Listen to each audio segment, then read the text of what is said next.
हरे बोल।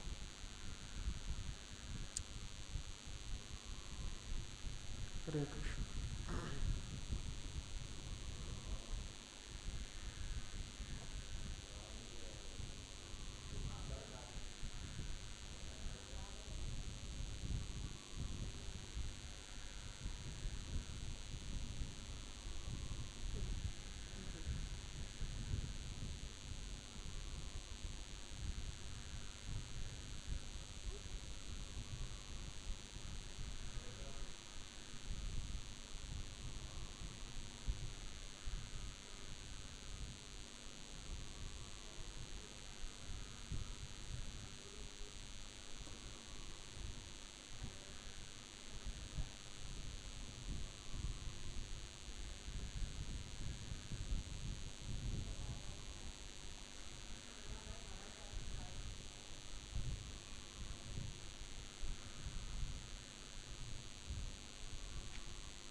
बोली से પછી नहीं આવે.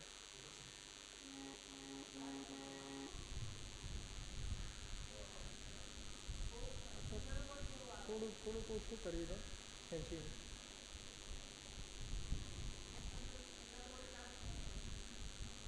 હવે એકવાર ફરી ખેંચો. એકવાર ફરી ખેંચો, ફરી ખેંચો. બસ.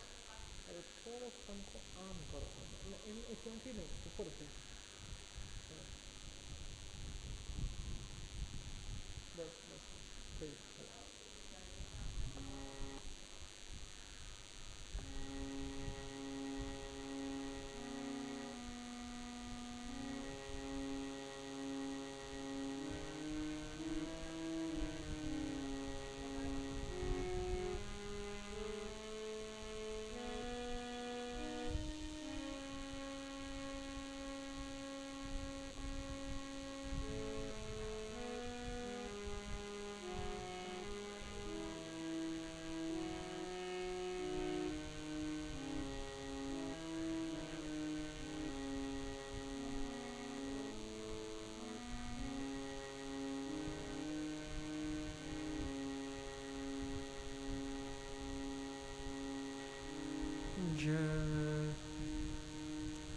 जय राधा माधव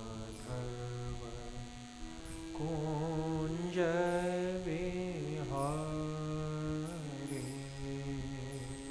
जय राधा माधव कुंज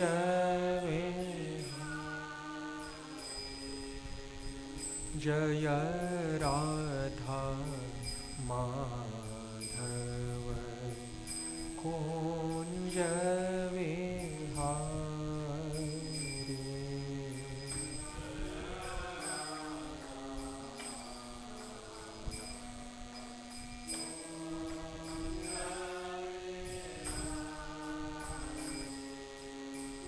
गोपी जनवल्लभ गिरिवरधारी.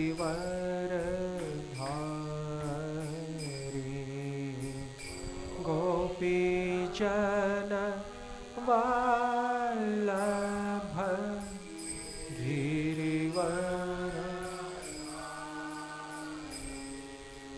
गोपी जनवल्लभ गिरिवरधारी.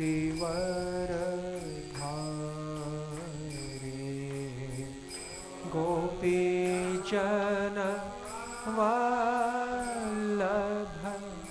गिरिवर. जय राधा माधव कुंज विहारी। जय राधा माधव कुंज यशोदानन्दन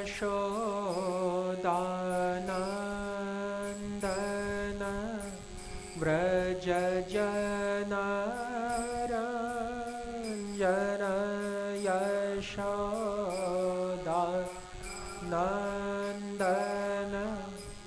व्रज जनरञ्जन यशोदानन्दन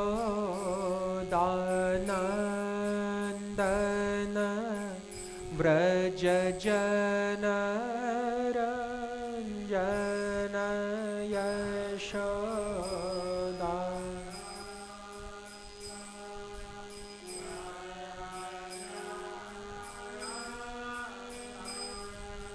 यमुना तीरवन चारि।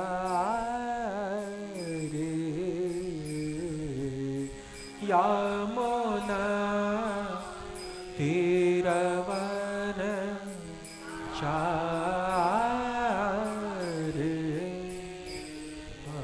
यमुना तीरवन चारि।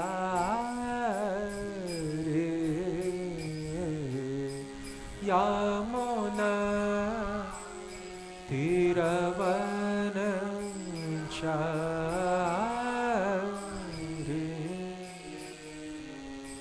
जय राधा माधव कुंज विहारी। जय राधा माधव कुंज हरे कृष्णा कृष्ण कृष्ण हरे हरे हरे राम राम राम हरे हरे।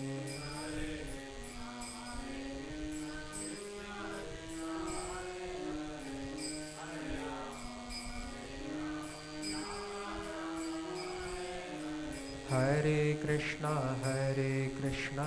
कृष्ण कृष्ण हरे हरे हरे राम राम राम हरे हरे। कृष्णा कृष्णा हरे हरे हरे राम राम राम हरे। हरे कृष्णा कृष्ण कृष्ण हरे हरे हरे राम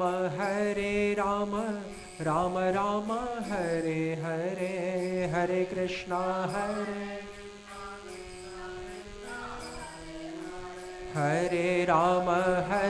राम राम राम हरे कृष्णा कृष्ण कृष्ण हरे हरे हरे राम राम राम हरे हरे हरे।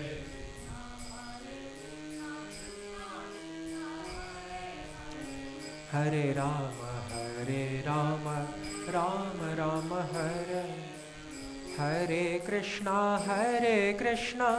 कृष्ण कृष्ण हरे हरे हरे राम राम राम हरे हरे। हरे कृष्णा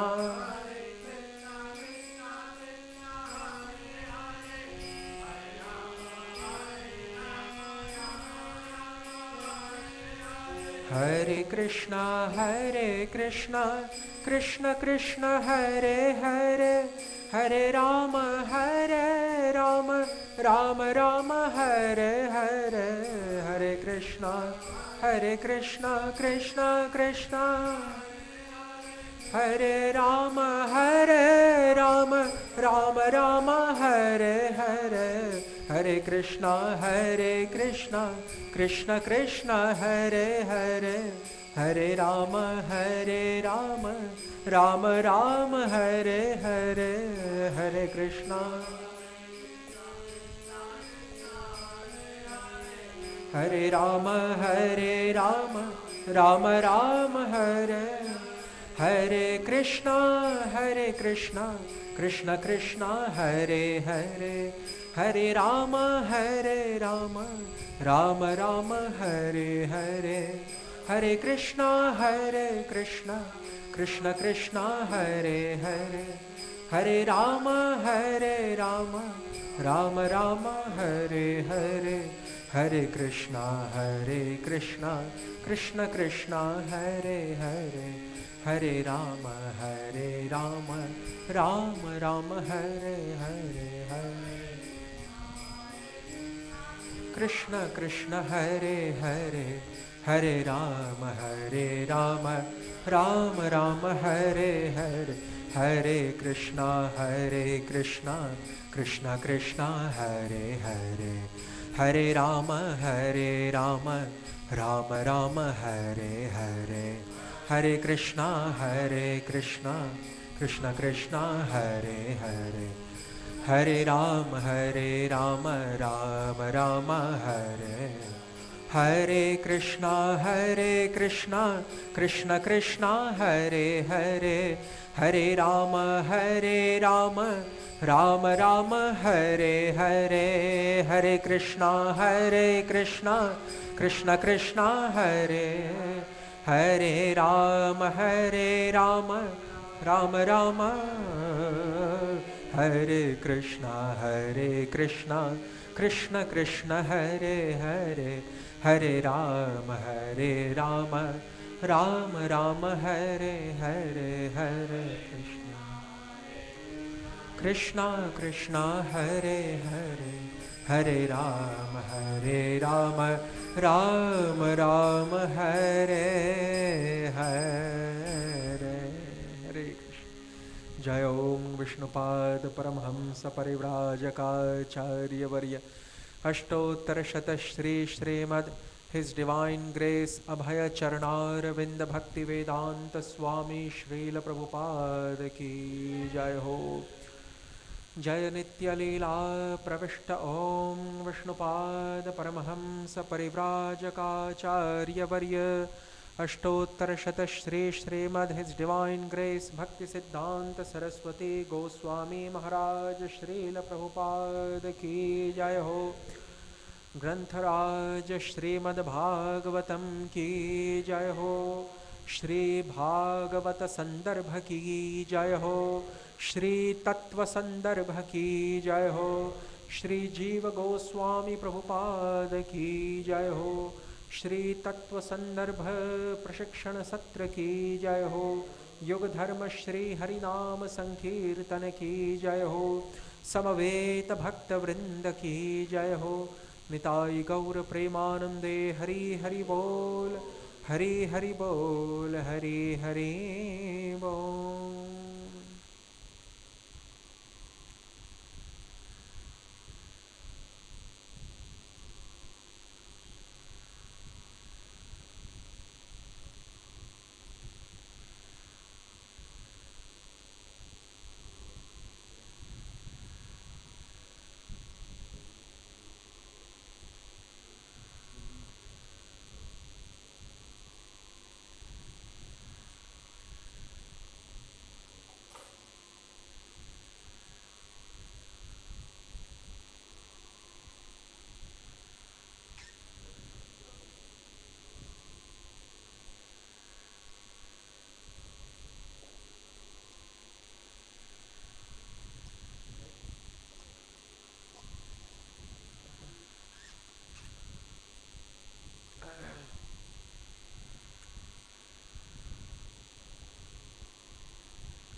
ॐ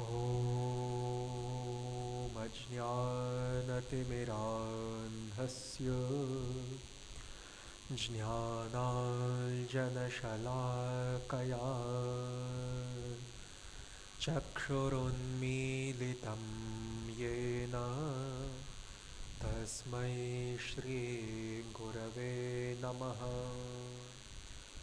श्रीचैतन्यमनोभीष्टं स्थापितं येन भूतले स्वयं रूपः कदा मह्यं ददाति स्वपदान्तिकम् वन्देऽहं श्रीगुरोः श्रीयुतपदकमलं श्रीगुरून् वैष्णवांश्च श्रीरूपं साग्रजातं सहगणरघुनाथान्वितं तं सजीवं साद्वैतं सावधूतं परिजनसहितं कृष्णचैतन्यदेवं श्रीराधाकृष्णपादान् सहगणललिता श्रीविशाखान्वितांश्च हे कृष्ण करुणा सिन्धो दीनबन्धो जगत्पते गोपेश गोपिका कान्त राधाकान्त नमोऽस्तुते तप्तकाञ्चन गौराङ्गी राधे वृन्दावनेश्वरी वृषभानुसुते देवी प्रणमामि हरिप्रिये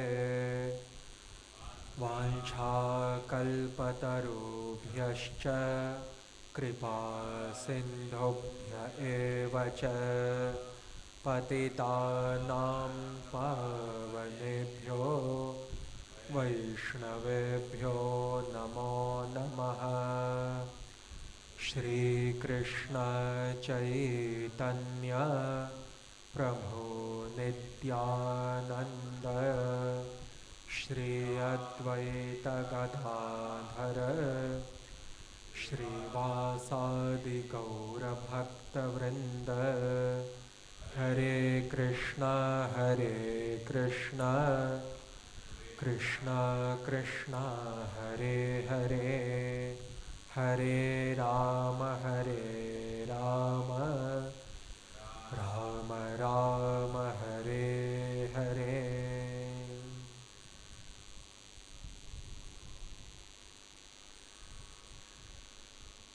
हरे Krishna.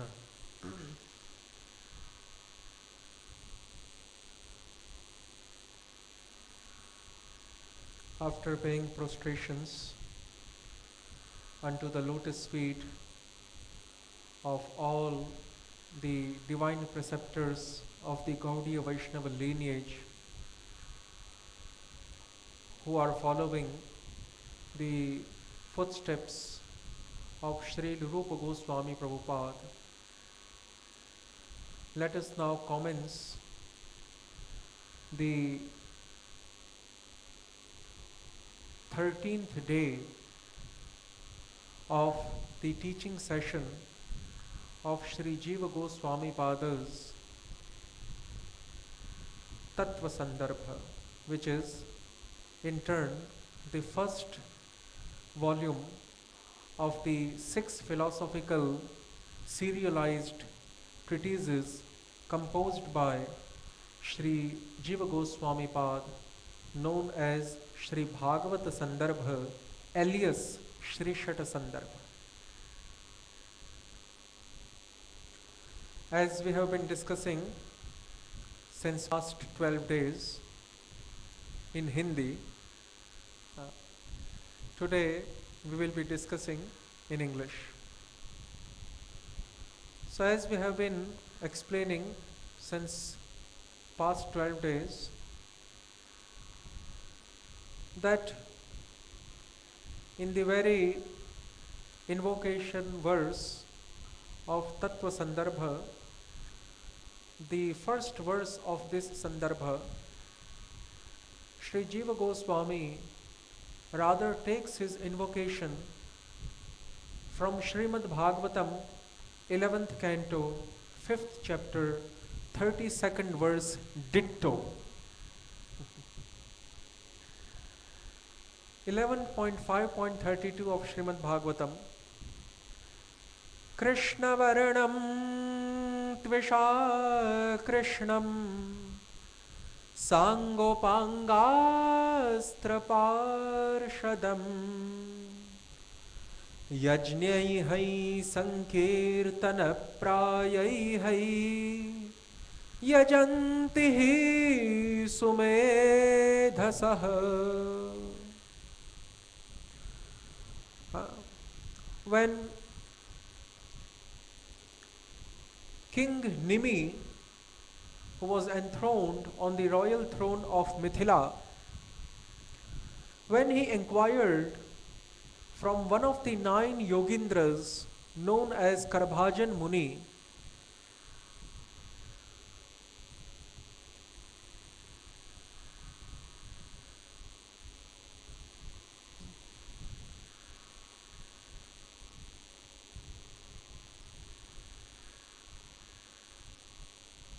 Yajnik Prabhu. Yajnik Prabhu? Okay. Okay. So when King Nimi, he inquired from Karbhajan Muni regarding the precise characteristics, nature, demeanor, behavior, complexion, and the nomenclature of the respective 4 Yuga incarnations who are destined to make their advents in 4 aeons, chronologically speaking, which are Satya, Treta, Dwapar and Kali. Then as a reply to that query of Raja Nimi, King Nimi, Karbhajan Muni is answering by saying that in Kali Yuga, the Yuga avatar, the Yuga incarnation prescribed for Kali Yuga, he is in actuality wholly non-distinct from Shri Krishna, the Swayam Bhagavan, who is appearing at the end of Dwapar. Shri Krishna, the Swayam Bhagavan, or the original primeval Godhead, that primeval Godhead from whom all other expansions like Vasudev, Pradyumna, Sankarshana, Aniruddha, Lord Narayana of Vaikuntha, etc., from whom all other expansions emanate, and from whom all the respective incarnations also are exhibited. What type of incarnations? Incarnations or avatars like that of Lord Ramachandra, Lord Narasimhadev, Lord Matsya, Lord Kurma, etc.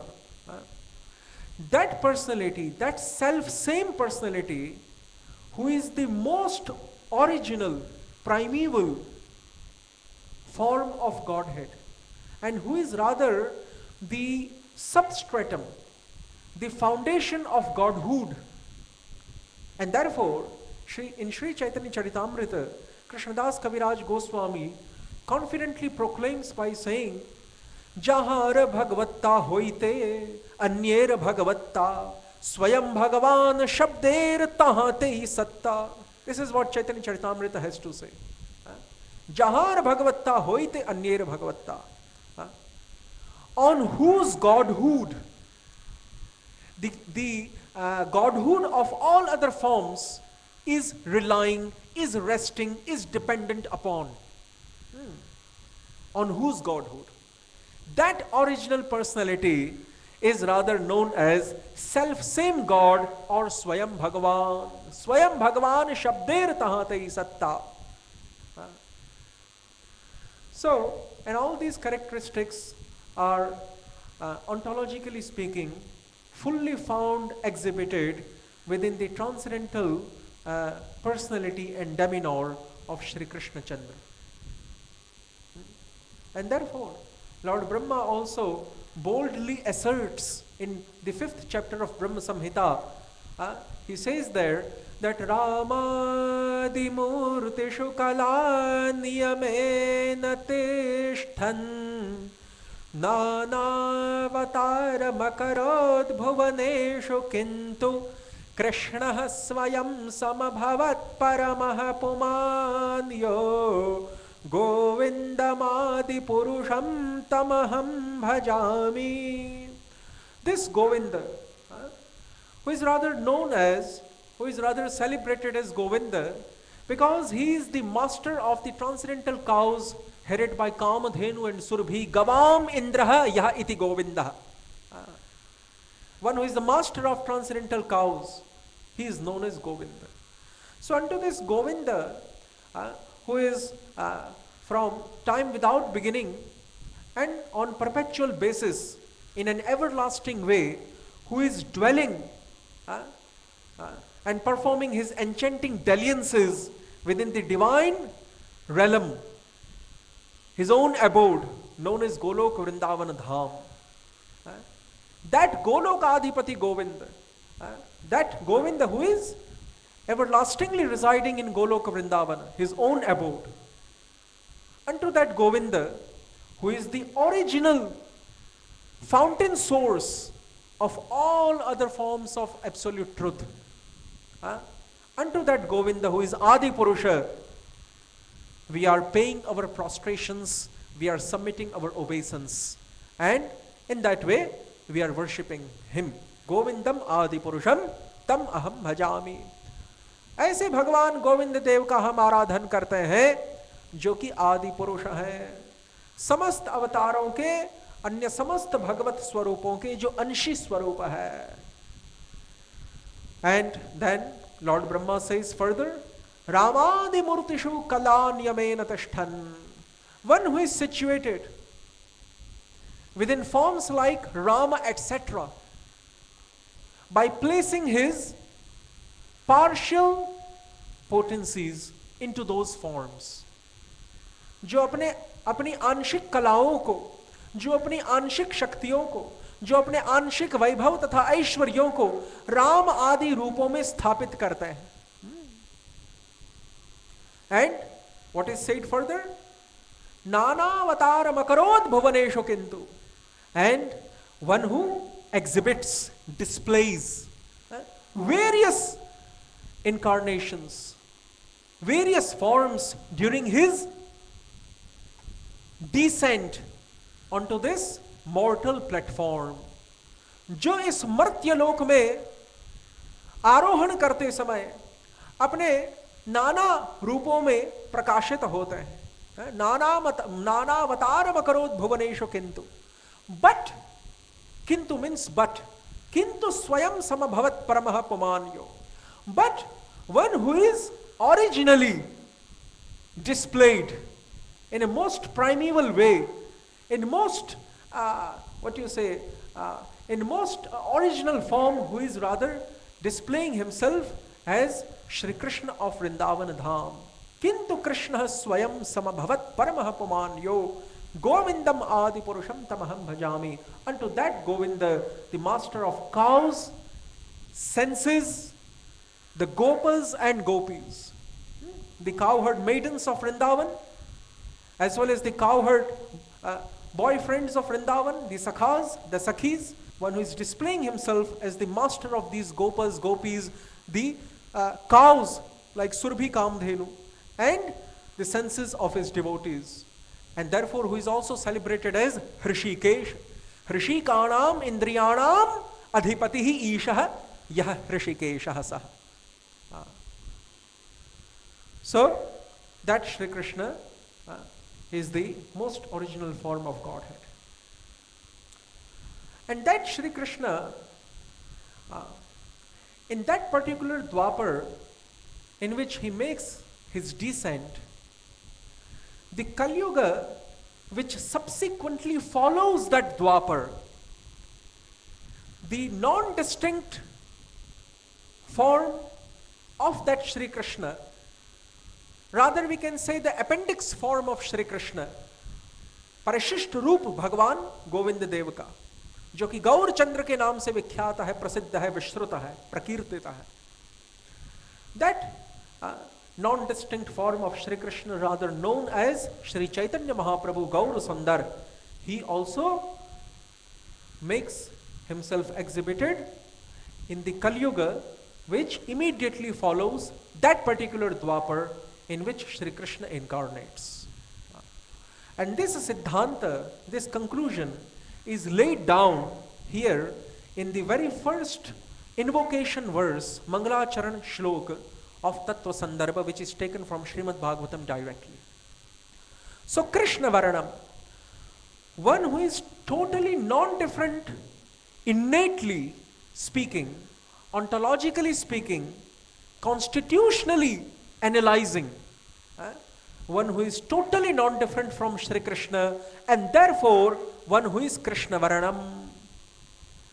वर्ण शब्द का एक अर्थ होता है स्वरूप. स्वरूप का तात्पर्य अपनी निज आंतरिक सत्ता से है. तो श्री कृष्ण की जो तात्विक सत्ता है, वह श्री कृष्ण की तात्विक सत्ता श्री गौर सुंदर की तात्विक सत्ता से पूर्णतया अभिन्न होने के कारण यहां तक कि अंश अंशी रूप जो वैशिष्ट्य है, जो श्री कृष्ण का राम, गोविंद, राम, नरसिंह आदि अन्य रूपों के साथ, अवतारों के साथ प्रकाशित होता है, दिखाई देता है, वह अंश अंशी वाला वैशिष्ट्य भी जहां पर प्रकाशित नहीं होता, जो पूर्णतया श्री श्याम सुंदर से अभिन्न है, स्वयं रूप स्वयं भगवान ही होने के कारण. अतएव जो स्वरूप जिनका साक्षात कृष्ण का ही है, जो स्वरूप से साक्षात कृष्ण है, कृष्ण से रंच मात्र भी पार्थक्य को प्राप्त नहीं है. इसीलिए कृष्ण वर्णः स्वरूपः यस्य तम इति कृष्ण वर्णम. कृष्ण ही जिनका वर्ण है, कृष्ण ही जिनका स्वरूप यानी सत्ता है, उसको कृष्ण वर्ण कहेंगे. And then again it is said त्विषा कृष्णम. But although ontologically one who is Krishna himself, still simultaneously his bodily complexion is completely contradictory, opposite to that of Shri Krishna's. Shri Krishna's bodily complexion is bluish black, Shyama Varana, Krishna Varana. Bluish black complexion is undertaken by Shri Krishna, whereas by Shri Chaitanya Mahaprabhu, who is also self-same as Krishna, the bluish black complexion is taken, but that complexion is found covered by the molten gold color. And therefore, one who is externally seen as having the complexion which is completely opposite to the black color, and that completely opposite of the black color is rather known as golden color, and that golden color is known as Gaura Varna, Pita Varna or Akrishna Varna. So one who is of the molten gold complexion, Akrishna Varna, that personality is known as Tvisha Krishnam. So the prescribed Yugavatar of Kali Yuga, although that Yugavatar is a partial expansion of Shri Krishna Swayam Bhagwan, although that Yugavatar is partial expansion of Shri Gaurachandra, who is also Swayam Bhagwan, still because that Yugavatar is found merged within the personality of Shri Krishna, within the personality of Shri Gaur Sundar as well, there is a superimposition made onto Shri Chaitanya Mahaprabhu, that Chaitanya Mahaprabhu is the Yugavatar himself, although that is not the factual case. अध्यारोप हो जाता है श्री चैतन्य देव की व्यक्तित्व के ऊपर कि वे स्वयं ही युगावतार हैं, यद्यपि वे स्वयं युगावतार न होने पर भी युगावतार अंश रूप से उनमें प्रविष्ट है, इसीलिए ऐसा अध्यारोप आरोप देखा जाता है. That super imposition is perceived. So कृष्ण वर्णम त्विषा कृष्णम. Sangopangastra Parshadam.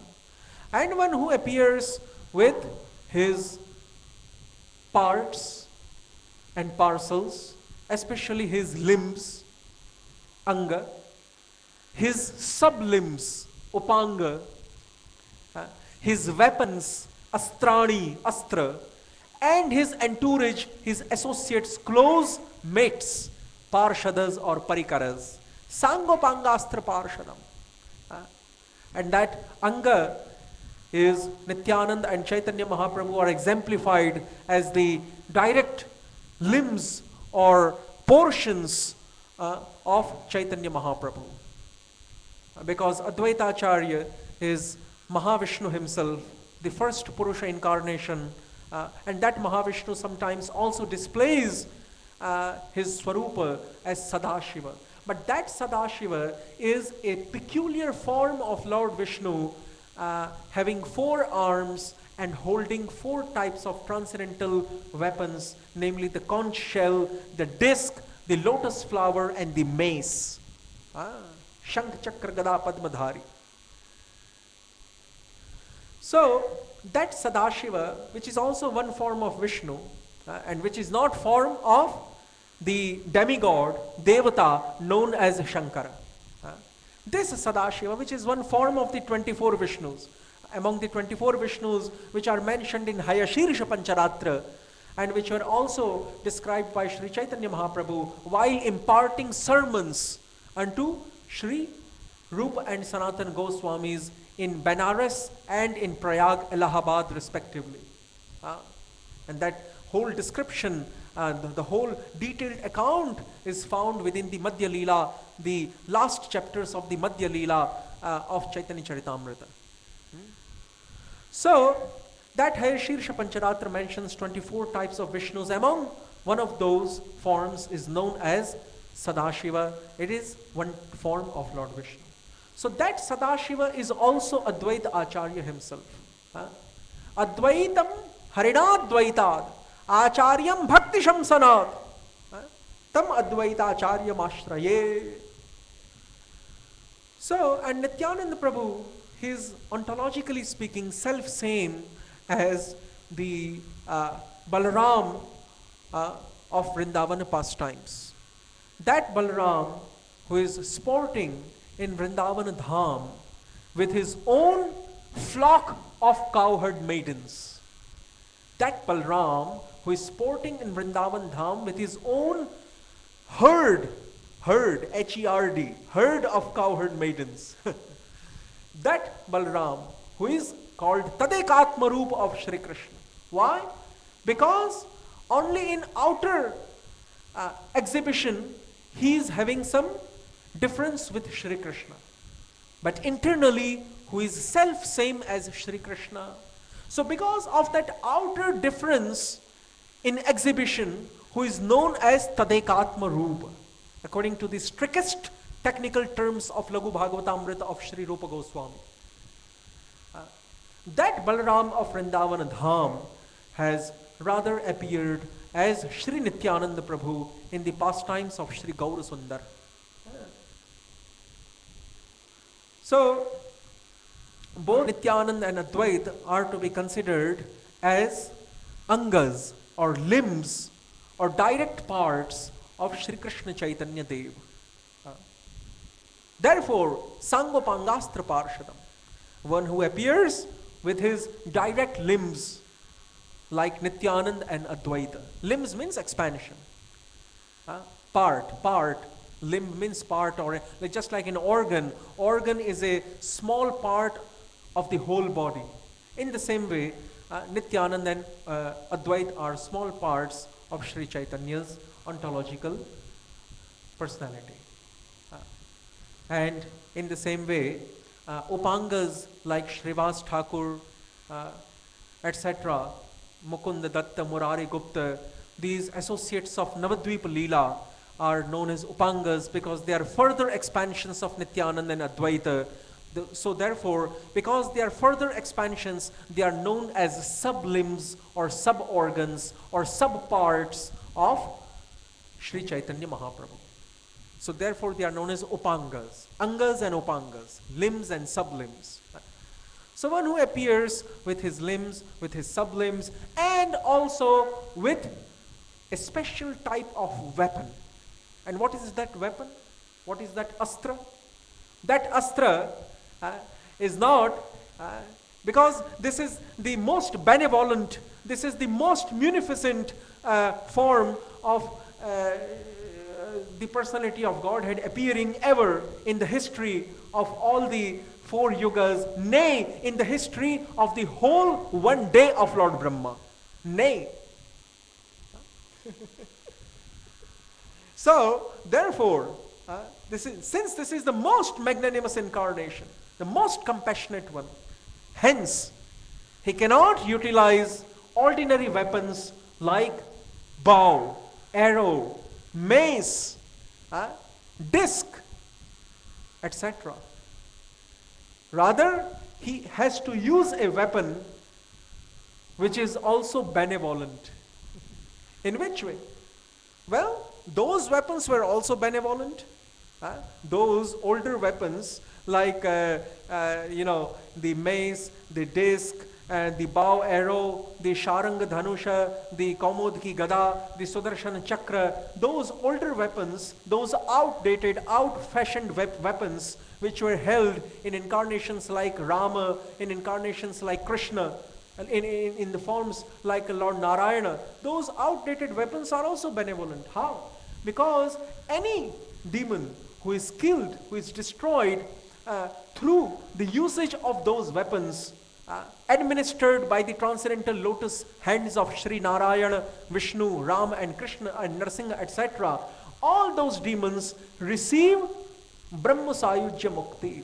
Specifically, they receive Bhagavata Sayujya Mukti. Bhagavata Sayujya Mukti means all those demons which are killed by the transcendental hands of the Lord or through the administration of the weapons held by Lord in his previous incarnations. All those demons, they receive the impersonal liberation by merging into the transcendental form of Shri Krishna or Shri Rama. So therefore, Bhagavan is known as Hatari Gati Dayakaha. Hatari Gati Dayakaha means one who gives, one who allots, bestows emancipation or liberation unto all those who are killed by him. So that benevolence is also seen within the pastimes of killing demons in those previous incarnations like Rama, Krishna, Narsimha, etc. So those pastimes also benevolence is seen, and those weapons are also benevolent because through them these demons are killed, and after dying these demons attain Bhagavat Sayujya Mukti, a specific type of impersonal liberation. So those weapons are also benevolent. But in this most munificent incarnation of Chaitanya Dev, the weapon is also superlatively benevolent. Superlatively benevolent means no other weapon can be as considered as benevolent as this weapon. And what is this weapon? This is a special type of weapon which is rather known as the transcendental holy names, sacred designations of the Lord, like Hari, Mukund, Madhava, Krishna, Govinda, etc. All these Bhagavan Namas, all these transcendental sacred designations of the Lord, Harinam. This Harinam is the most munificent weapon utilized by the most munificent incarnation seen ever in the history. So avidya kshetritvad Harinamaha astra rupaha. And just like an ordinary weapon or the outdated, out-fashioned weapons like club, mace, bow, arrow, etc., disc, etc., those weapons were directly destroying the demons who were facing them. But this weapon known as Harinam, or the transcendental congregational chanting of the holy names, sacred designations of the Lord, this most munificent weapon has a special way of exhibiting its prowess, has a special peculiar way of exhibiting its power, its prowess. And what is that special unique way? That special way is, it does not destroy the demon or the non-devotee facing it, rather it destroys the avidya, the neschance, the oblivion characterized as aversion to the Lord. Bhagavat bahir mukta rupi avidya. Bhagavat bahir mukta rupi, Bhagavat vaimukhya rupi ajnyan. Neschance characterized as aversion to the transcendental lotus feet of the Lord. That neschance is totally eradicated, samul vinash, wholly eradicated from the very root through the administration of this most munificent weapon in the form of Harinam. Therefore, astra, or the weapon in this incarnation, is non-different from the transcendental nomenclature of the absolute truth. And what are the associates? Who are the associates here in this particular pastime of Gaur Sundar?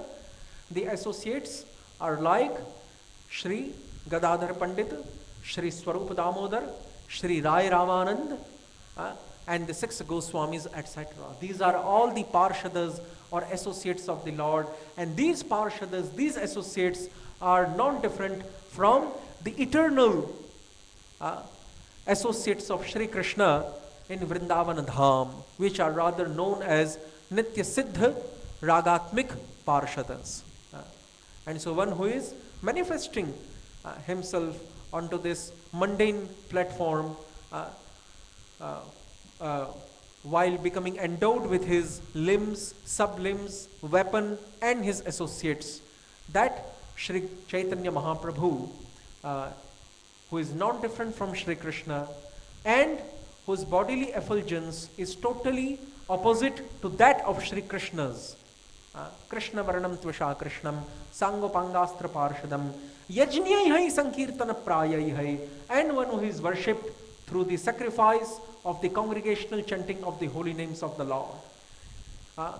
Yagyai Sankirtana Prayai, and one who is worshipped through this way, through this Sankirtana Praya Yagya, through this Bhagavan Nama Sankirtana, Harinama Sankirtana, one who is worshipped in this Kali Yuga. By whom?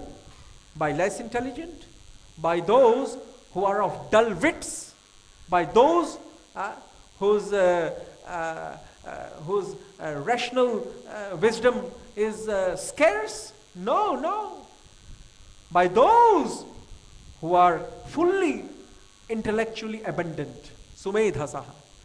And they are not just intellectually abundant, Sumedhasaha, but their intelligence is very beautiful.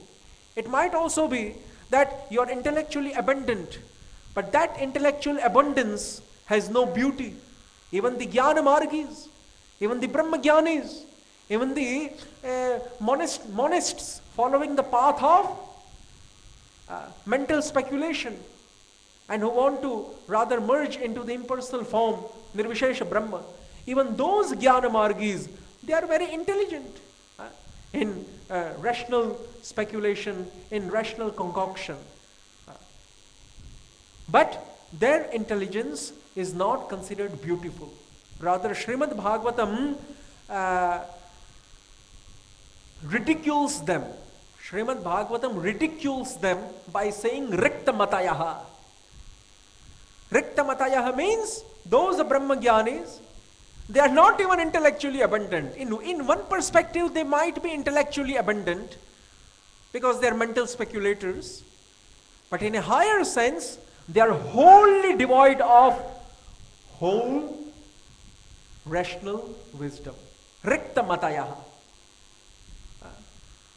Rikta Matayaha means there is a total vacuum existing pertaining to the intellectual context. Intellectually speaking, there is a total vacuum existing in their minds, and therefore they are known as Rikta Matayaha. So these Brahmagyanis, in conclusion, they have no intelligence. But still, in one perspective, we can say that they have abundant intelligence. But even that abundant intelligence is not beautiful. Why? Because the path of jnana is very dry. Shushka jnana. And Chaitanya Charitamrita Krishnadas Kaviraj Goswami says that this path of jnana marg is as such, just like the chewing of thorns done by a camel. Just like chewing and eating of thorns, cactus thorns, done by a camel. Similar to that, analogous to that, this path of Brahmagyan, Nirvishesh Brahmagyan, is also dry. And the path of bhakti is characterized by Krishnadas Kaviraj as full of sweetness, totally permeated, fully enriched with sweetness. माधुर्य से ओतप्रोत है ये भक्ति का मार्ग, जबकि जो ज्ञान का मार्ग है वह शुष्कता से, रूखेपन से भरा हुआ है. So this path of devotion, this path of bhakti is fully permeated, totally enriched with various types of sweetness. Not one type of sweetness, but multifarious sweetness. Various types of sweetness. माधुर्य की वैचित्र्य से जो भरपूर है, केवल एक प्रकार के माधुर्य से नहीं, परंतु माधुर्य के अनंत वैचित्र्य से जो व्याप्त है, वह है यह भक्ति का मार्ग. व्याप्त है, permeated. And this path of devotion, what type? This path of devotion, how it is characterized? Krishnadas Kaviraj says that just like when the spring arrives, when the season of spring arrives, as soon as the completion of winter is there, the spring arrives. So during the time of spring, one can see, especially in countries like India, one can see that in the groves of mango trees, the birds of mango fruit set themselves on the branches as soon as the spring season arrives. And when the buds are set on the branches, the mango buds are set on the branches, Amra Pallav, Amra Ankur, the flocks of cuckoos visit the groves of mango trees and they start relishing the palatable juices found within. But the camel, who is concurrently standing side by side the flock of cuckoos, he will rather take no interest in the relishment, in the enjoyment, in the in the tasting of those mango buds, sprouted mango buds, but rather he will take enjoyment in eating the thorns, and mistakenly he will consider that the blood which he is relishing, which he is tasting in his mouth, is rather emanating from those thorns, but in actuality that blood is emanating from the very injury caused by those thorns onto his tongue. So this is the comparison of Jnana Marg and Bhakti Marg, and this is the comparison between Jnanis and Bhaktas. So Yagyai Sankirtana Prayair Yajanti Sumedasaha, those who are factually intelligent, and not just factually intelligent, but those who are endowed with beautiful intelligence, Sundara Medha Van, Sumedhasaha, Sundara Medhavan, who are having beautiful intelligence. not dry intelligence like the mental speculators or Brahmagyanis. They are known as Sumedhasaha, and only by them Shri Krishna is worshipped as Chaitanya Mahaprabhu in this Kali Yuga through the path predominated by the congregational chanting of the holy names of Lord. And such chanting of the holy names of the Lord is also a sacrifice. It is yajna. It should not be mistakenly considered that only those acts into which fire is made lit, and into which the various types of oblations like clarified butter, like the sacred wooden sticks, and the various types of sacred ingredients are placed. It should not be mistakenly considered that only those acts are yajnas and the chanting of Harinam is not yajna. No. Rather, the chanting of Harinam is considered as the prescribed sacrifice, prescribed yajna for this age of Kali. And therefore, yajnai sankirtana prayai yajanti sumedhasa. So this verse we are discussing because this is the first verse of Tattva Sandarbha, and it is the invocation of Tattva Sandarbha directly taken from SB 11.5.32. And while commenting on this Krishna Varanam Tvisha Krishnam etc. verse of Bhagavatam, Sri Jiva Goswami, in his commentary known as Sarva Sambadini, he quotes from Vishnu Dharmottar Purana.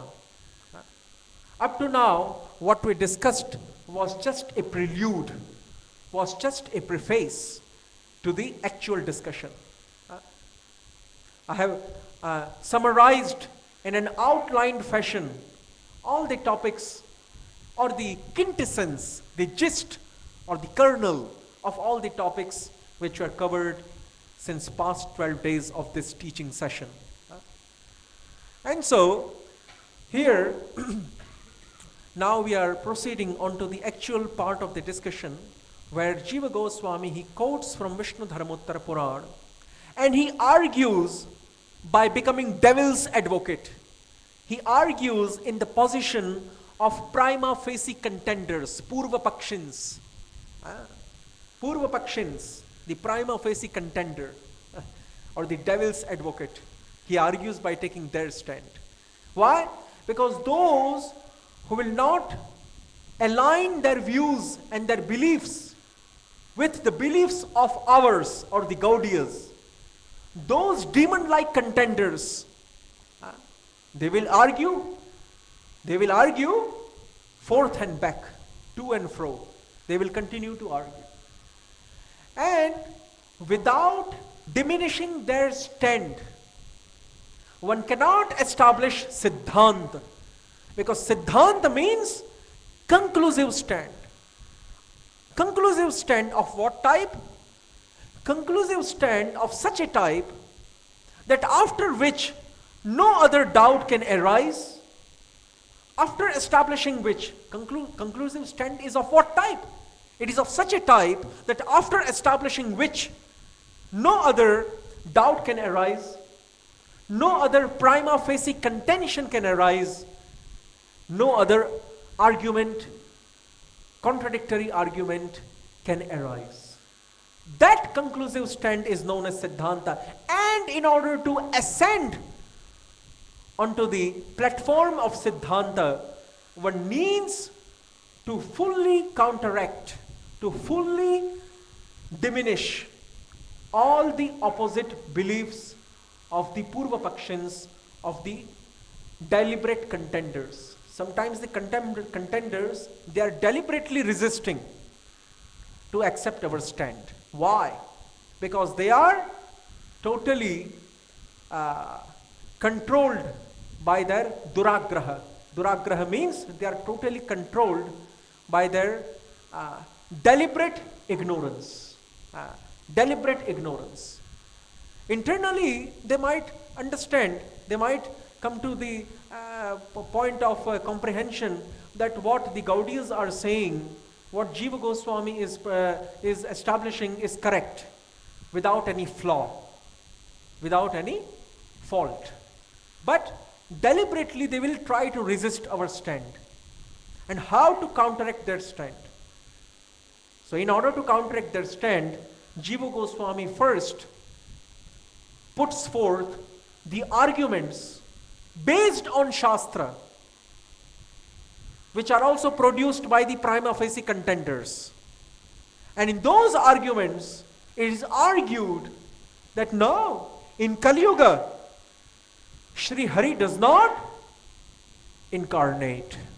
And if in Kali Yuga, Shri Hari does not incarnate, then how it is to be established, how it is to be considered, how it is to be believed that Shri Krishna has made his descent in the form of Chaitanya Mahaprabhu in this Kali Yuga. And if this cannot be accepted, then it also cannot be accepted that the Krishna Varnam Tusha Krishnam etc. verse of Bhagavatam is pertaining, is relating to Shri Chaitanya Mahaprabhu.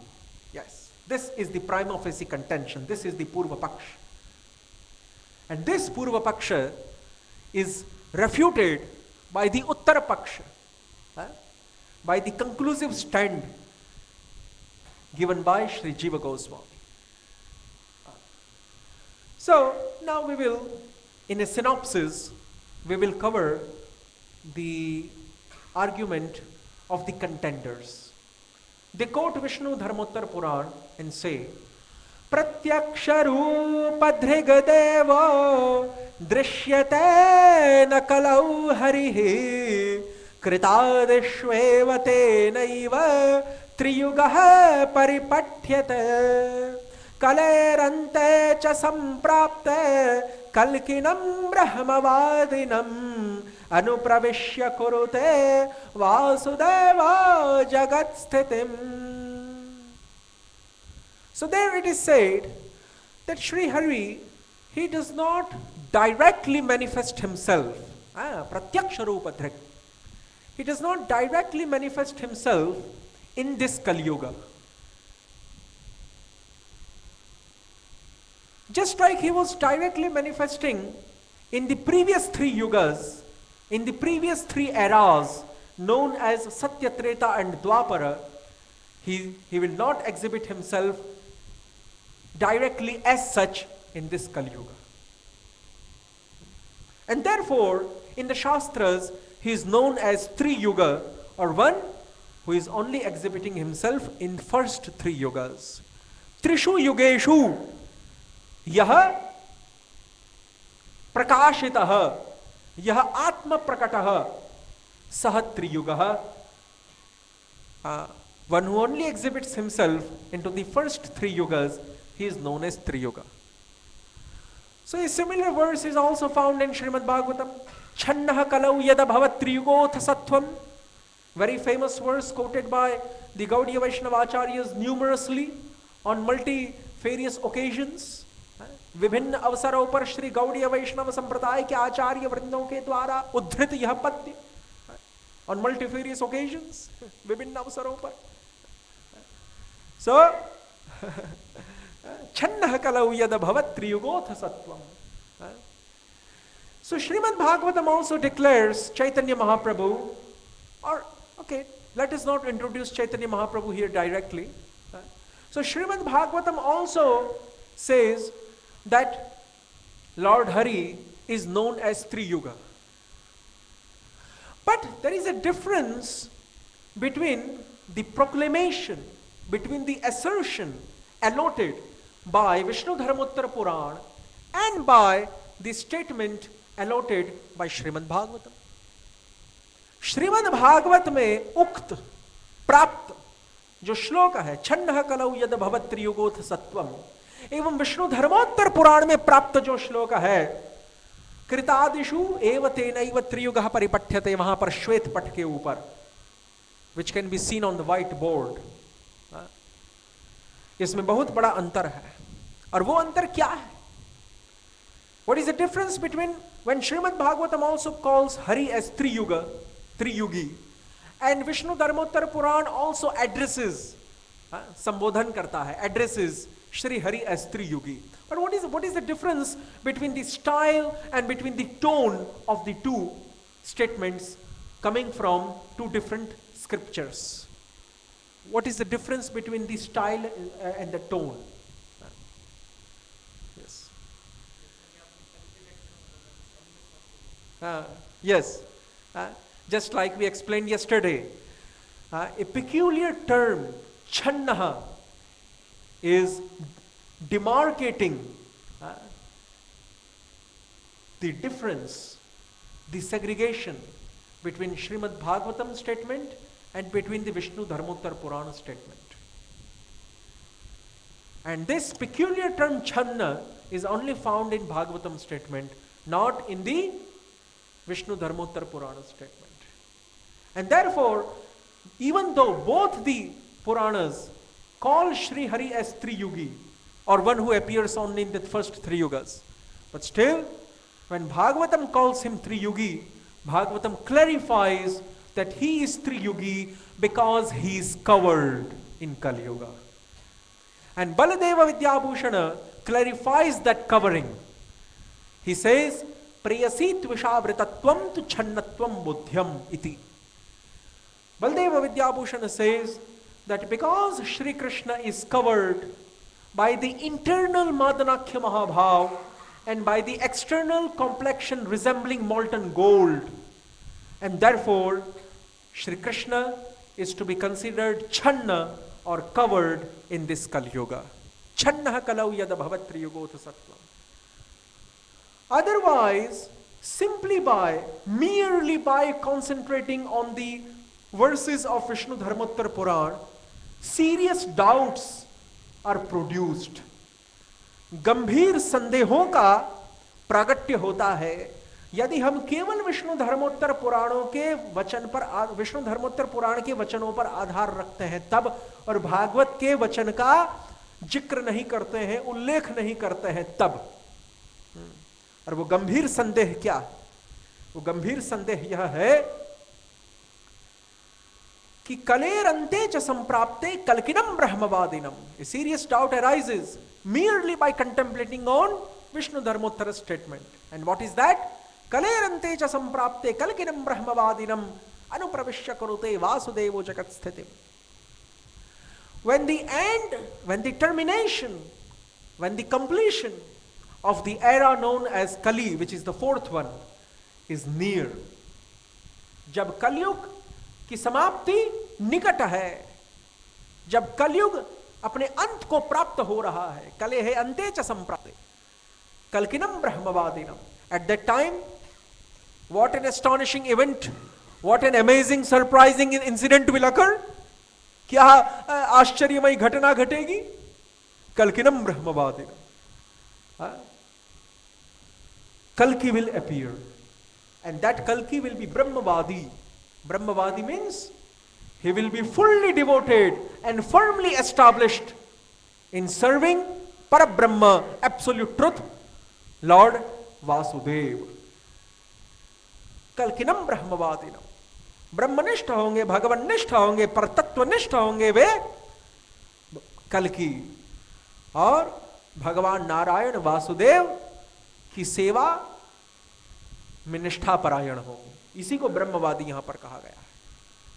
और उन कल्कि नामक जीव में भगवान वासुदेव साधुओं का परित्राण, धर्म का पुनः संस्थापन, उसका वार्धक्य, और प्राबल्य को प्राप्त जो अधर्म है उसका पुनः ह्रास करवाना, इन तीन कार्यों को भगवान वासुदेव कल्कि रूपी जीव के शरीर में प्रवेश करके कराएंगे. Lord Vasudev, by becoming submerged or by entering into the body of the living entity known as Kalki, he will perform the threefold activities, namely the destruction of the demons, and thereby the slackening or weakening और listening, listening, स्लेकनिंग, weakening, शैथिल्यकरण, ह्रास, शैथिल्यकरण, शिथिलीकरण of the irreligion, अधर्म. By weakening irreligion, thereby destroying the demons, by liberating the devotees, sadhunam paritranah, and by again establishing the religious principles, dharma sansthapan. By such 3 or 4 activities, by the accomplishment of these tasks, इन कार्यों के कार्यान्वय से भगवान वासुदेव जगत का पालन करेंगे. Lord Vasudev will foster this mundane creation. He will sustain this mundane creation because that is his prescribed duty. Lord Vishnu, he maintains this mundane creation. Brahma creates it, and Shiva, in the form of Rudra, he destroys it. So now a serious doubt arises here that if in this Vishnu Dharmottara Purana verse, if it is said that in Kali Yuga there is no direct appearance of Lord Hari. Pratyaksha Rupa Dhrik Devo Drishyatena Kalau Harihi. And in Kali Yuga, there is only one appearance of Lord Hari. And that appearance is that when Kali Yuga is about to end, at that time, a Jivatma known as Kalki will take birth, making Vishnu Yasha, a twice born Brahmin, as his celebrated father, in a special village whose name is also given in the Puranas. And that Kalki, into that Kalki, Lord Vasudeva will merge himself, and then he will maintain this mundane creation. So a serious doubt arises here that if Kalki is to be the only appearance of Lord Hari in Kali Yuga, and even that appearance known as Kalki is not a direct appearance of Lord Hari. Why? Because Kalki is Jiva Shakti Avesh. Kalki is a living entity, expansion of the marginal potency, Tatastha Shakti, Kshetragya Jeev, Ansharupi Jeev, Vibhinnansh Jeev. Kalki is a living entity, Jivatma, and that Kalki is empowered by Lord Vasudeva. So that Kalki is, ontologically speaking, he is directly not the self same as the Lord. He is not absolute truth himself. He is not the personality of Godhead. But he is empowered by the personality of Godhead to act in such a capacity, to display those functions of dharma sansthapan, etc. Establishment of religious principles, etc. Dharma sansthapan, etc. So that Kalki, first of all, he is a Jiva. He is directly not Lord Hari. And, okay, the first verse also says, Pratyaksha Rupa Dhrik Devo na Drishyate Kalau Hari. Lord Hari directly does not appear in Kali Yuga. Okay, so that is right, because Kalki is not Bhagavad Shakti Avesha, he is Jiva Shakti Avesha rather. He is a living entity who is empowered by Lord Vishnu, Lord Vasudeva. So, he is not the Lord himself, he is just empowered by the Lord to act in such a capacity. He has just been given the power of attorney. He has just been given the power of attorney. He is not directly Lord. And therefore, when the first verse says, Pratyaksha Rupa Dhrik Devo, that is fully fine. And that also means that because Vishnu Dharmottara Purana does not mention that there is any other incarnation in Kali Yuga except this Kalki's, so it cannot be accepted that Shri Krishna will make his advent as Chaitanya Mahaprabhu in Kali Yuga. And since, if such is the case, then the Krishna Varnam Tusha Krishnam verse can also not be applied to Chaitanya Mahaprabhu, who is non-different from Krishna. Krishna Varnam Tusha Krishna. This is the prima facie contention of the contenders, Purva Pakshis. पूर्व पक्षियों का ये यहां पर तर्क है कि जब कल्की के भीतर भगवान वासुदेव प्रवेश करके जगत का पालन पोषण करेंगे कलयुग के अंत में, तो इसका तात्पर्य यह निकलता है कि कल्कि भगवान विष्णु नहीं है, साक्षात भगवान नहीं है, श्री हरि नहीं है, परंतु एक जीवात्मा है हम जैसा, और उस जीवात्मा के भीतर भगवान वासुदेव स्थित हो जाते हैं, या अपनी शक्ति का संचार करते हैं, या अपनी शक्ति का आधान या निक्षेप करते हैं। तो इससे यह तात्पर्य निकलता है कि एक तो कल्कि जो है भगवान हरि का प्रत्यक्ष रूप नहीं है, क्योंकि वो जीव शक्ति आवेश है, और चूंकि केवल कल्कि ही यहां पर बताए गए हैं, विष्णु धर्मोत्तर पुराण के इस श्लोक में ऐसा बताया गया कि केवल कल्कि ही प्रकट होंगे और किसी अवतार का नामोल्लेख यहां पर नहीं है। और फिर यह भी कहा गया कि श्री हरि ही प्रत्यक्ष रूप धारण करके कलयुग में प्रकट नहीं होंगे। तब तो इसका तात्पर्य यह निकलता है कि जब श्री हरि प्रत्यक्ष रूप धारण करके कलयुग में प्रकट नहीं होंगे, और जब कलयुग में केवल कल्कि ही प्रकट होगा, ऐसी ही बात यहां कही गई है और किसी अवतार का रूप का उल्लेख नहीं हुआ विष्णु धर्मोत्तर पुराण के इस श्लोक में, तो तात्पर्य यह निकलता है कि हां ठीक है, कल्कि भगवान हरि का प्रत्यक्ष रूप नहीं है, क्योंकि वो जीव शक्ति आवेश होने के कारण, वो खुद भगवान न होने के कारण, वो भगवान हरि का अप्रत्यक्ष यानी परोक्ष रूप हो गया, इसीलिए ये बात ठीक है। और फिर यदि चैतन्य चंद्र कृष्ण है तो भगवान हरि का प्रत्यक्ष रूप प्रकट होता नहीं है, जो प्रकट होता है वो तो केवल जीव शक्ति आवेश है। और यदि आप कहते हैं कि चैतन्य चंद्र साक्षात कृष्ण है और वो भी कलयुग में प्रकट होते हैं, तो इस बात को नहीं माना जा सकता। तो इसीलिए ये एक बहुत बड़ा संशय यहां पर रहता है यहां पर। तो इसी का निराकरण भागवत छन्न शब्द के द्वारा करता है, छन्न शब्द के प्रयोग के द्वारा, कि देखो कलयुग में भगवान प्रकट तो होते हैं लेकिन ढके हुए रूप से प्रकट होते हैं। ये यहां पर प्रत्यक्ष रूप धृग देवो न दृश्यते कलौ हरि ही, इस विष्णु धर्मोत्तर पुराण के श्लोक का तात्पर्य है कि साक्षात हरि प्रकट होते हैं परंतु ढके हुए रूप से। पूर्व पक्षी क्या कहना चाहते हैं कि साक्षात हरि ही प्रकट नहीं होते, जो प्रकट होता है वो केवल भगवान का जीव शक्ति आवेश कल्कि नाम वाला वो ही प्रकट होता है। इसीलिए यहां पर अप्रत्यक्ष के दो प्रकार के अर्थ निकाले गए। एक तो ये कि साक्षात हरि तो प्रकट होते हैं लेकिन ढके हुए रूप से, और दूसरा अर्थ यह निकाला कि साक्षात हरि प्रकट नहीं होते, जो प्रकट होता है वो केवल जीव शक्ति आवेश कल्कि नाम वाला प्रकट होता है। तो इसमें से कौन सा अर्थ वास्तविक है? दोनों ही अर्थ यहां पर लगेंगे, क्योंकि कल्कि जीव शक्ति आवेश है, इसलिए वो भी भगवान हरि का अप्रत्यक्ष रूप है। समझ गए ना आप? वो स्वयं भगवान नहीं है, वो जीव शक्ति आवेश है, इसलिए वो भी भगवान हरि का अप्रत्यक्ष रूप है। इसीलिए यह कहना कि प्रत्यक्ष रूप प्रकट नहीं होता कलयुग में, ये ठीक है।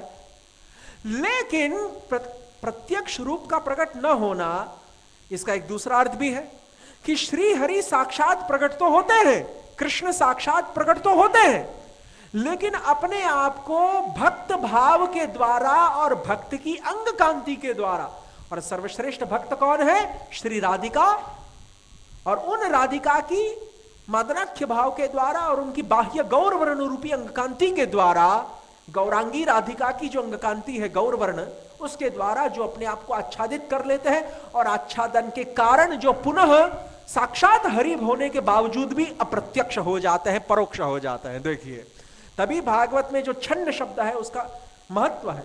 नहीं तो केवल विष्णु धर्मोत्तर पुराण के श्लोक के द्वारा चैतन्य चंद्र का कृष्णत्व सिद्ध नहीं होता, चैतन्य चंद्र का कलयुग में अवतार लेना भी सिद्ध नहीं होता, वो केवल भागवत सिद्ध करता है छन्न शब्द के प्रयोग के द्वारा। यही यहां पर अप्रत्यक्ष रूप से जो हरि प्रकट होते हैं कलयुग में, इसका यहां पर यही तात्पर्य है, द्विविध तात्पर्य है अप्रत्यक्ष शब्द का।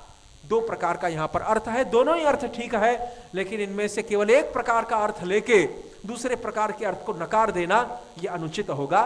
तभी श्रीमद् भागवत का जो श्लोक है वो अपना एक वैशिष्ट्य, अपनी एक मौलिकता रखता है। हरे कृष्ण कृष्ण कृष्ण हरे हरे, हरे राम राम राम हरे हरे। आज थोड़ा अंग्रेजी में भी बोलना पड़ा। हमारे भक्तावतार प्रभु श्री लोकनाथ महाराज के शिष्य हैं, इस कान के वरिष्ठ भक्त हैं, तो केवल अंग्रेजी ही वे समझते हैं, तो अतएव थोड़ा बहुत अंग्रेजी में बोलना पड़ा। और अंग्रेजी में प्रायः उन्हीं विषयों का हमने उल्लेख किया जिनका हम अभी तक वर्णन कर चुके थे, इसलिए कोई नया विषय नहीं आया है। और फिर अंत में जो खास खास नवीन विषय था उसको हमने हिंदी में बता दिया। ठीक है, अभी मैं जो हमारे एक नए यहाँ पर आज छात्र आए हैं तो उनकी जितनी भी जिज्ञासाएं हैं, प्रश्न हैं, उनको मैं लेना चाहता हूँ।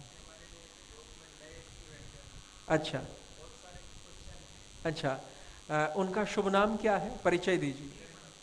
निर्मल जी हिंदी भाषी हैं या गुजराती भाषी हैं? गुजराती हैं, तो आपका जवाब गुजराती में दूं? मुझे गुजराती भी आती है इसीलिए ठीक है, हिंदी में ही देता हूं, आप हिंदी में ही बताइए अपना प्रश्न। हाँ अच्छा, बिल्कुल चढ़ता है।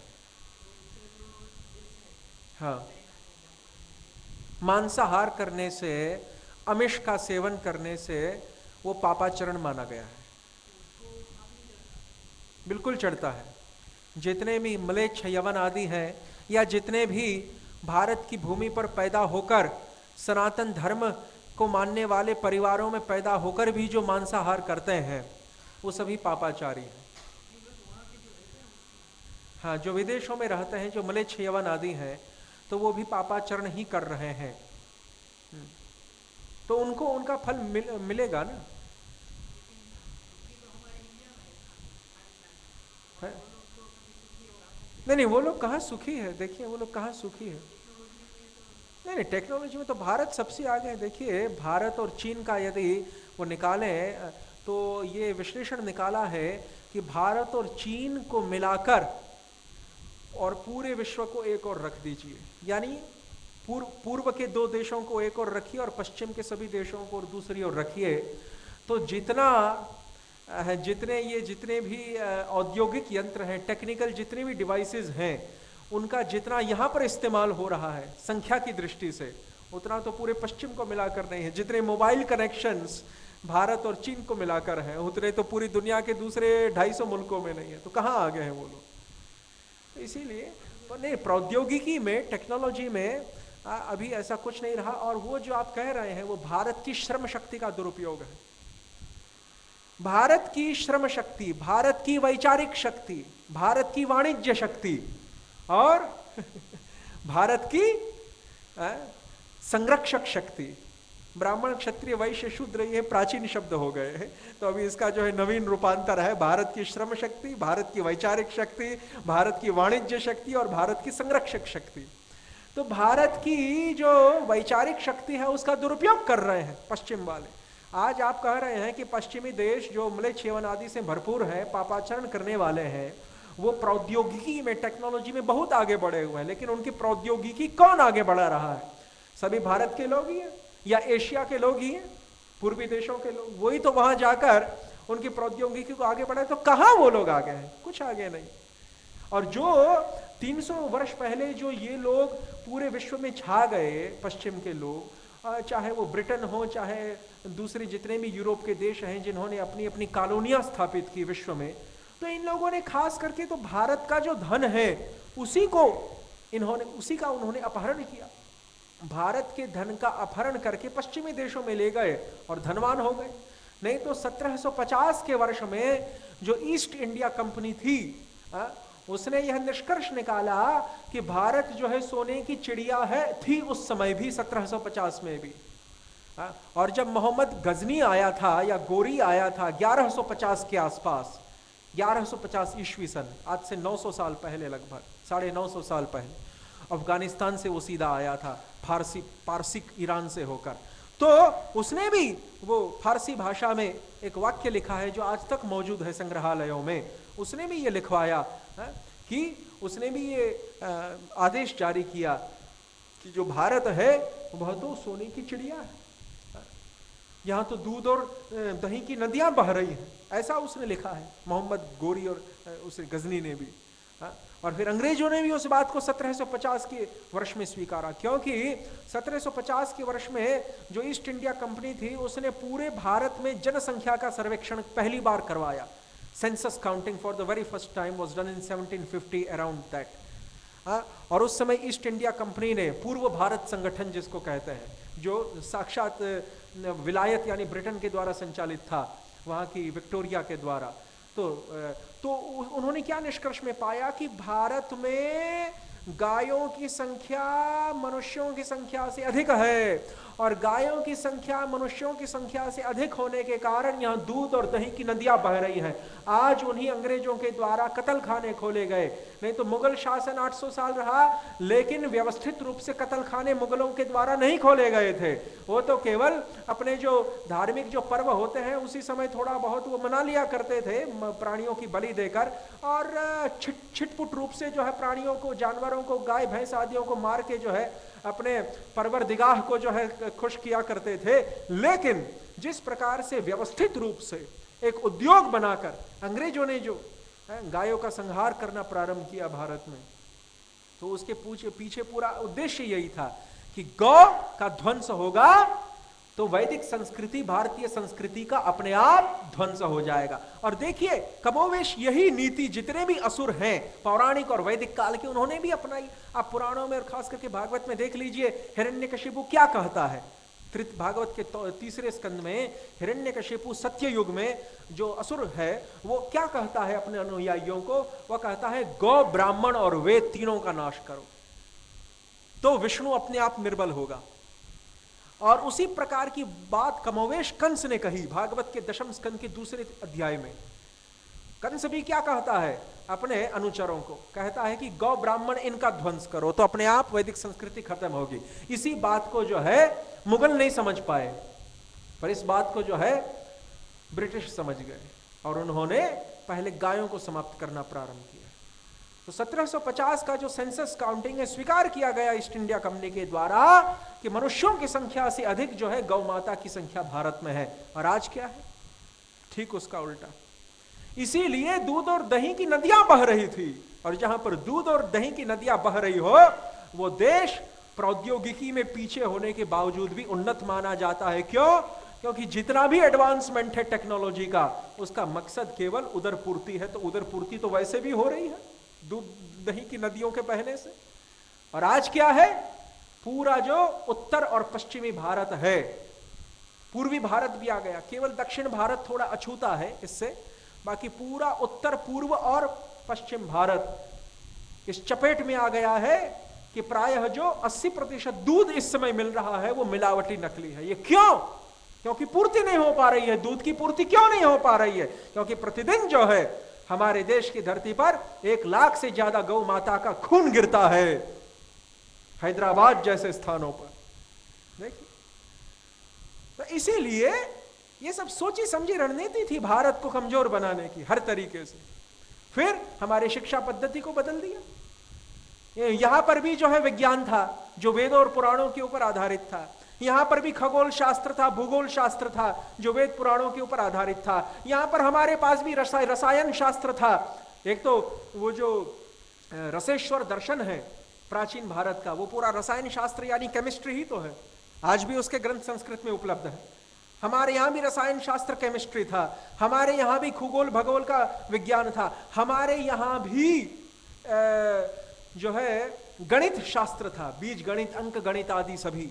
आज भी बहुत सारी पुस्तकें प्रकाशित हो रही हैं वैदिक गणित के ऊपर, बहुत अनुसंधान रिसर्च किया जा रहा है। खुद वर्ल्ड बैंक के जो डायरेक्टर हैं वो खुद आके भारत में वैदिक गणित के जो निष्णात हैं उनसे आके मिले थे कुछ वर्ष पहले। आप बताइए, तो इसीलिए सब कुछ हमारे पास था, लेकिन हमारी सब शिक्षा पद्धति को निकाल के अपनी शिक्षा पद्धति को दाखिल किया और पूरा समाज, कल्चर, संस्कृति सब कुछ जो है तहस नहस कर दिया। सोची समझी रणनीति के तहत किया गया। इसीलिए कहने का तात्पर्य है कि भारत जो पहले से ही प्रबल है, लेकिन अपनी कुछ निजी कमजोरियों के कारण भारत निर्बल बना। और वो कमजोरी क्या थी? आंतरिक संगठन का अभाव। United we stand and divided we fall. देखिए, आंतरिक संगठन का अभाव।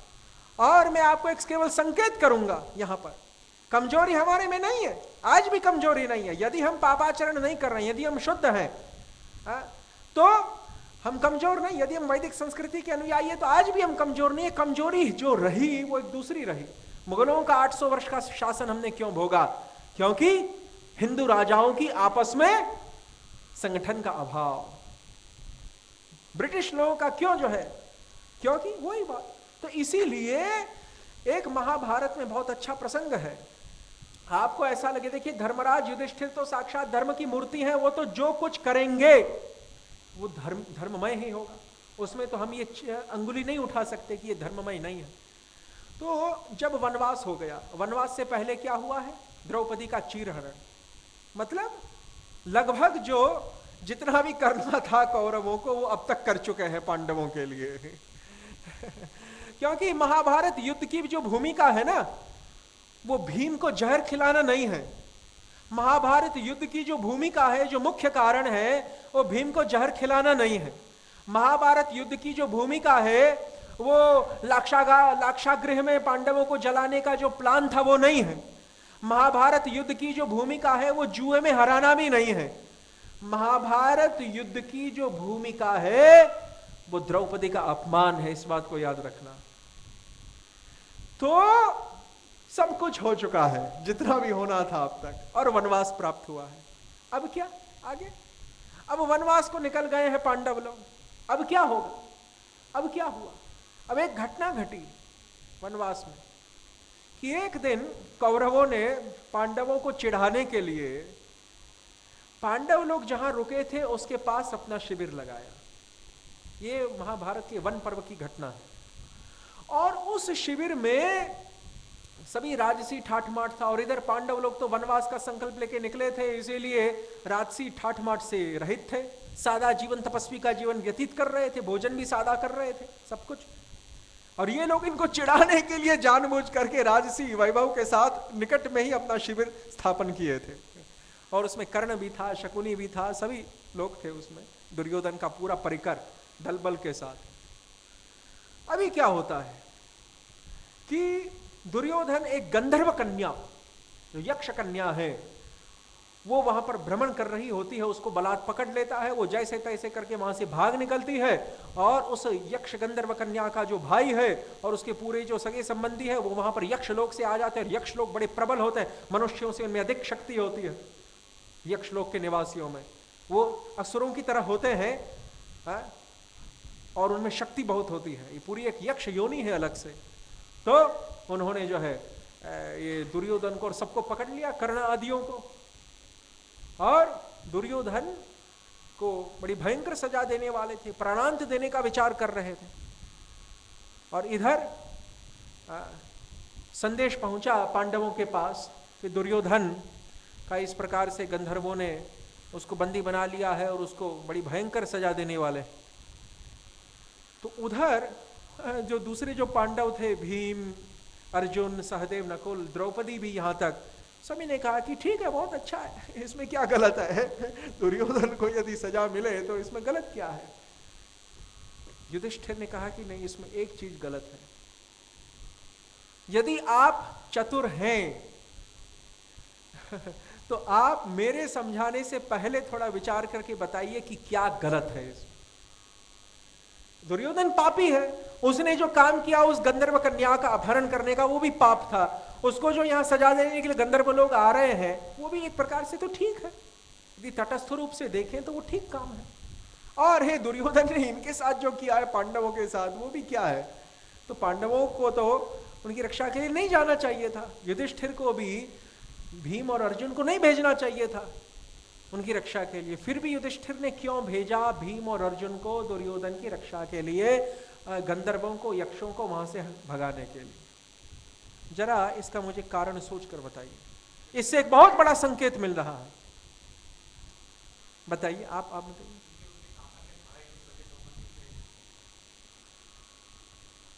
इतना बड़ा कारण नहीं है वो। सगे संबंधी होते तो वे लड़ाई करते ही नहीं अंत में उनके साथ। वो लड़ाई के लिए जो नहीं, ऐसा नहीं, वो कारण नहीं है। हाँ,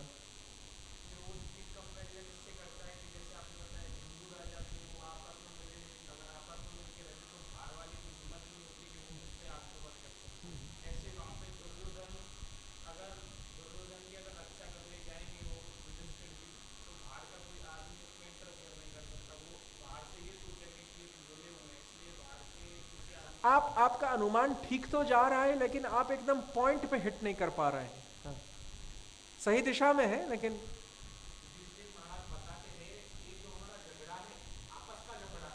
नहीं नहीं नहीं, लेकिन उनका भी तो अपराध किया है ना दुर्योधन ने, यक्षों का भी तो अपराध किया है ना, उनकी कन्या के साथ इस प्रकार से बर्ताव किया, तो उनका भी वो बाहर का, उनका भी तो झगड़ा उनके साथ। नहीं नहीं, यहाँ पे कुछ एक कारण है। यक्ष का अपराध दुर्योधन ने किया, पाप किया है, सब कुछ है, मान लिया, लेकिन फिर भी ऐसा क्या पॉइंट है जो युधिष्ठिर देख रहे हैं? आपको लगता है कि यदि यक्षों के स्थान पर कोई मर्त्य लोकवासी, पृथ्वी पर रहने वाले कोई मनुष्य होते और उनके साथ दुर्योधन ने ऐसा बर्ताव किया होता और वो लोग दुर्योधन को दंड देने आते, तो युधिष्ठिर दुर्योधन की रक्षा करने के लिए भेजते पांडवों को, भीम और अर्जुन को? यदि कोई पृथ्वी लोक के वासी का अपराध किया होता दुर्योधन ने, तो दुर्योधन की रक्षा के लिए युधिष्ठिर उनको भेजते, भीम और अर्जुन को? क्या आपको लगता है? यक्ष कौन है? पृथ्वीलोक के वासी हैं? नहीं है। यहां पे कुछ पॉइंट है छिपा हुआ, विदेशी है, दूसरे लोक से आकर यहां पर उन्होंने अड्डा डाला ही क्यों? पहली बात तो तुम्हारा ये स्थान नहीं है, तुम मनुष्य। और ये यक्ष लोग क्या करते थे? पृथ्वी के जिस अधिकार में, पृथ्वी के जिस अंश में, भाग में अपना अधिकार करते थे, मान लीजिए कोई तालाब या कोई पर्वत या कोई क्षेत्र उन्होंने अपने कब्जे में किया, वहां पे उन्होंने अपना रमण का जो है आहार, आमोद प्रमोद का, विहार का जो है उन्होंने एक वो सजा दिया, तो फिर वहां से यदि कोई मनुष्य गुजरता था तो उसको भी दूर जाने की धमकी दे देते थे कि हमारे क्षेत्र में मत आओ। इसीलिए तो चित्ररथ गंधर्व के साथ, जिसका दूसरा नाम अंगारपर्ण है, जिसके अंग अंग में से अंगारे की तरह ज्वाला धधकती थी, यक्ष लोग होते हैं ये, यक्ष लोग के निवासी। अंगारपर्ण गंधर्व के साथ, चित्ररथ गंधर्व के साथ अर्जुन को क्यों युद्ध करना पड़ा? क्योंकि अर्जुन बेचारे जा रहे थे, पांडव, कुंती माता सभी जा रहे थे। ये तो वारणावत की बात है, वो लाक्षागृह की, तो लाक्षागृह से बच के जो भाग निकले, अभी विवाह नहीं हुआ है पांडवों का, तो बेचारे जा रहे हैं, और बीच में चित्ररथ गंधर्व रात को कहता है कि हमारे क्षेत्र में तुम लोग क्यों आए, तुम मानव लोग? अर्जुन ने कहा ये पृथ्वी हमारी है, तुम लोगों की नहीं है, तुम लोग अपने यक्ष लोग में। और कहते नहीं, ये मेरी है। फिर वहां युद्ध हुआ है चित्ररथ गंधर्व के साथ। तो गंधर्व लोग ऐसा करते थे। तो पहली बात युधिष्ठिर ने ये देखी कि जब ये लोग यहाँ के नहीं हैं, ठीक है दुर्योधन ने किया वो भी गलत है, लेकिन जब ये लोग यहाँ के नहीं हैं तो यहाँ के सबसे पहला दोष तो इन्हीं का है, क्योंकि ये लोग यहाँ आए तब जाकर इनकी कन्या के साथ दुर्योधन ने ऐसा बर्ताव किया। ये लोग यदि अपने लोक में न रहे होते, यहाँ पे आके उन्होंने पृथ्वी की गतिविधियों में व्यवधान न डाला होता, तो ऐसा नहीं होता। और पहले के युगों में ऐसा था। कलयुग में जितने भी बाहर के प्राणी हैं, देवी देवता, असुर, राक्षस, निशाचर, यक्ष, गंधर्व, कलयुग में कोई पृथ्वी पे नहीं आते हैं। ये कलयुग का लक्षण पुराणों में बताया है। लेकिन पहले के युगों में ये लोग पृथ्वी पे इनका आना जाना रहता था। तो युधिष्ठिर ने सबसे बड़ा पॉइंट ये निकाला है कि जब ये लोग यहाँ के नहीं हैं तो ये सबसे पहला तो इनका दोष है। ये लोग यहाँ आए, फिर इनकी कन्या के साथ ऐसा बर्ताव किया दुर्योधन ने। हालांकि दुर्योधन भी गलत है, लेकिन ये लोग यहाँ नहीं आए होते तो ऐसा नहीं होता इनके साथ। तो इसीलिए हम पृथ्वीलोक वासी यदि एक दूसरे की रक्षा नहीं करेंगे तो ये बाहर के यक्ष लोक के निवासी यहाँ आकर हमारे अधिपति हो जाएंगे। ये वहां पर युधिष्ठिर ने तर्क दिया है भीम और अर्जुन को, और तब जाकर भीम और अर्जुन दुर्योधन की रक्षा के लिए गए हैं। ना कि वो अपना सगा है इसीलिए, उसको तो भूल जाइए, नहीं तो महाभारत युद्ध होता ही नहीं है। ये इससे बहुत बड़ा संकेत मिलता है महाभारत से, और इस संकेत को भूल गए सनातन धर्म के अनुयायी, और इसीलिए ये सब हुआ पिछले 1000 साल में। हरे कृष्ण कृष्ण कृष्ण हरे हरे, हरे राम राम राम हरे हरे। और कोई प्रश्न हो तो फिर व्यक्तिगत रूप से बात कर लूंगा आपसे। सत्र को यहां पे समाप्त करते हैं। निताय गौर प्रेमानंदे, हरि हरि बोल। हरे कृष्ण।